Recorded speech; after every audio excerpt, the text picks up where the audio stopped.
કટકી કેરીના મુરબ્બાની ઇઝી અને પરફેક્ટ રીત તમને કોઈ નહીં શીખવાડે. તો શીખો અમારા બા પાસેથી, કારણ કે વર્ષોથી અમારા બા આ મુરબ્બો બહુ જ સરસ રીતે કરતા આવ્યા છે. તો આજે આપણે એકદમ સરસ અને દાદી નાનીના જમાનાની રીતથી આપણે મુરબ્બો બનાવવાના છીએ. મુરબ્બામાં એવું હોય કે ચાસણી કેટલી લેવી, કલર કઈ રીતે એમનેમ રહેશે, લાંબા ટાઈમ સુધી એવો ને એવો રહેશે, ફૂગ ના થાય, પાણી ના છૂટે કેરીમાંથી. તો એ બધી વસ્તુનું નાની નાની વસ્તુનું ધ્યાન રાખવાનું હોય. તો આજે આપણે બધી જ વસ્તુ કવર કરી અને તમને સરસ રીતે ઇઝી રીતે પરફેક્ટ મુરબ્બો બનાવતા શીખવાડશું.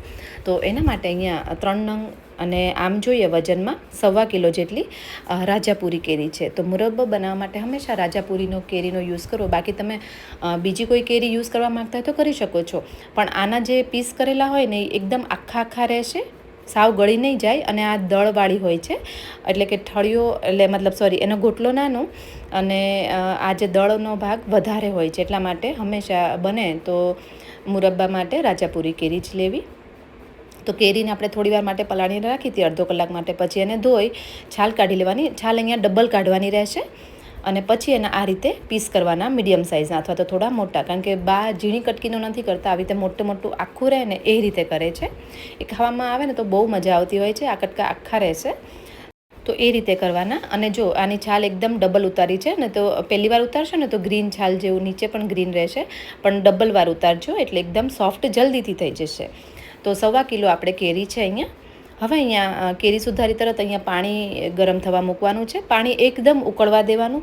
ઉકળતા પાણીમાં જ કેરીના કટકા નાખી દેવાના અને 5 મિનિટની અંદર જ, એટલે જો અત્યારે આ રીતે હલાવતું જવાનું અને જોઈ લેવાનું કે થોડું દબાવીએ ને એટલે 60 થી 70% ભાગ ચડેલો હોય ને એવો હોવો જોઈએ. જો આ રીતે દબાવવાનું, તો હજી કાચો લાગે છે તો કેરીનો કલર ચેન્જ થઈ જાય ને, તમે દબાવીને ના જુઓ તો આ રીતે જો થોડો કલર ચેન્જ થઈ ગયો છે તો તરત જ ફટાફટથી, આમાં રાહ નહીં જોવાની, ફટાફટથી આ કેરીને તમારે અલગ ટ્રાન્સફર કરી દેવાની. મતલબ કે જો ચડી જ ગયો છે, અમુક વધારે ચડી ગઈ છે, તો આપણે ફટાફટથી એને કાઢી લઈએ. નહીં તો આખો ભાગી કેરી નહીં રહે. અને તમારા લોકોને જો એકદમ સોફ્ટ મુરબ્બો જોતો હોય તો ચાલે એમ, એટલે એ વાતનું ધ્યાન રાખવાનું.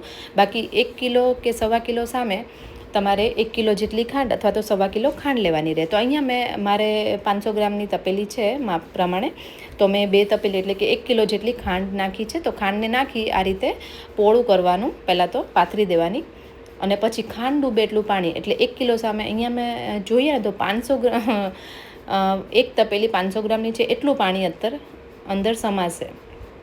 તો જો આ રીતે મેં એકદમ એને ડૂબડૂબા રાખી દીધેલું છે. ખાંડ ડૂબે એટલું પાણી, એટલું લેવાનું. આ માપ છે ચાસણીનું. અને એકવાર થોડું ઓલું હલે ને, ખાંડને આપણે ઓગાળવાની. હવે અહીંયા ચાસણીની અંદર આપણે થોડા 5-6 જેટલા તજના ટુકડા, 5-6 એલચી કાઢીને આ રીતે દાણા કાઢવાના અને 6-7 જેટલા લવિંગ અંદર એડ કરશું. એનાથી ટેસ્ટ બહુ મસ્ત આવતો હોય છે મુરબ્બાનો. તો જો ચાસણી આ એકદમ ખાંડ ઓગળે ને એટલે પછી હલાવવાનું નહીં, પછી આ થોડી વાર થવા દેવાની. પછી આ રીતે થોડો કલરે ચેન્જ થશે ચાસણીનો અને ચેક કરવાનું. તો જો આ રીતે પડે છે એટલે છે ને આમ બહુ સ્પ્રેડ ના થવું જોઈએ ટપકું આપણું. આ રીતે કરવાનું. થોડું ઠંડુ થાય ને પછી આ રીતે તાર પડવો જોઈએ. તો જો આ રીતે એક તાર આવે ને એટલું થવું જોઈએ. તો અત્યારે એક તાર આવી ગયો છે મારે. મેં થોડી વાર એવું લાગતું હતું ઓછો આવ્યો એટલે થોડી વાર 2 મિનિટ મેં રહેવા દીધી હતી. પછી એ ચાસણીની અંદર આપણે આ કેરી તરત અંદર નાખી દેવાની અને આને આપણે 7 થી 8 મિનિટ તો ઉકાળવાની રહેશે કેરી નાખીને, કારણ કે કેરી આપણે અધકચરી કરી છે, એકદમ નથી પકવા દીધી, જેથી કરીને એના આખા પીસ રહે.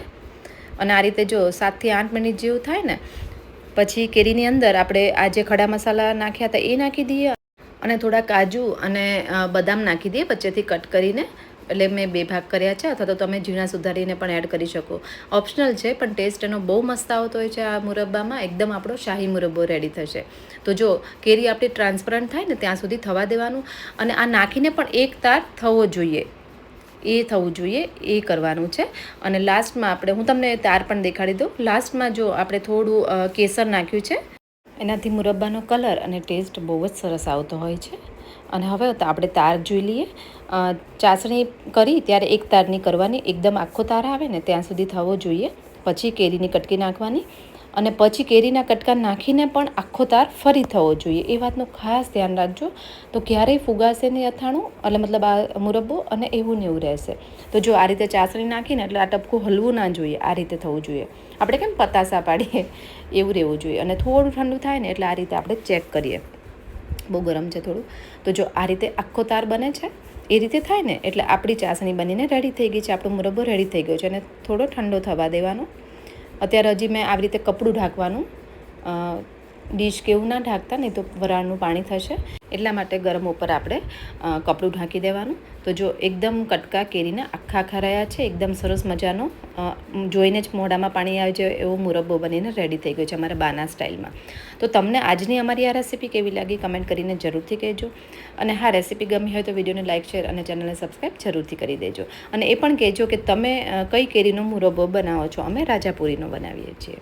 અને હા, એને સ્ટોર કરવા માટે આપણે કાચની બોટલ લેવાની, એટલે કે કાચની જાર, એને એકદમ સરસ ધોઈ લૂછી અને તડકે રાખવાની.